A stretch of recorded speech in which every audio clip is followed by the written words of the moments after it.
আজি সঁচাকৈ এটা দীঘলীয়া বিৰতিৰ অন্তত মহামান্য আদালতে অভিনীলৰ মোকৰ্দমাটো সাক্ষ্য প্ৰদানৰ যিটো পৰ্যায় সেই পৰ্যায়টো মুকলি কৰিছে। আজি দুজন সাক্ষী আহিছিল, তাৰে প্ৰথমগৰাকী ৰাজু বসুমতাৰী।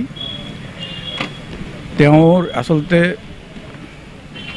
ডিফেন্সে ক্ৰছ কৰিবলগীয়া আছিল, পিছত আজি কি কাৰণত নাজানো ডিফেন্সে ক্ৰছ নকৰোঁ বুলি ক'লে আৰু তেওঁক সেই হিচাপে এৰি দিয়া হ'ল।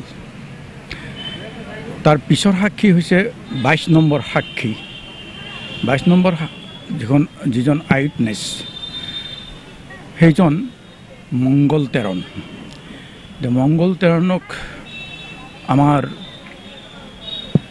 চৰকাৰী উকিলে যিখিনি কথা সুধিলে হাকিমৰ আগত, মহামান্য আদালতৰ আগত, সেই কথাখিনি যথাযথভাৱে যেনেকৈ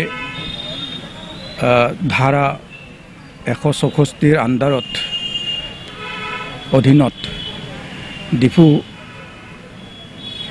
কোৰ্টত কৈছিল, সেই একেখিনি কথাই তেওঁ ইয়াতে পুনৰাবৃত্তি কৰি স্বীকাৰ কৰিলে।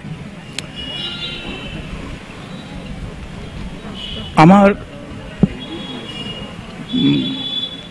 মোটামুটি আমি দেখিছিলোঁ যে সাক্ষীজনে ক'বলগীয়া কথাখিনি গোটেই ঠিকেই কৈছে, কিন্তু ইয়াৰ পিছত কি হ'ল, যেতিয়া ডিফেন্সৰ ফালৰ পৰা ক্ৰছ কৰা হ'ল, ডিফেন্সে শিকায়ে দিছে নে কি কৰিছে সেইটো আৰু নাজানো, বোধহয় শিকায়ে দিছে।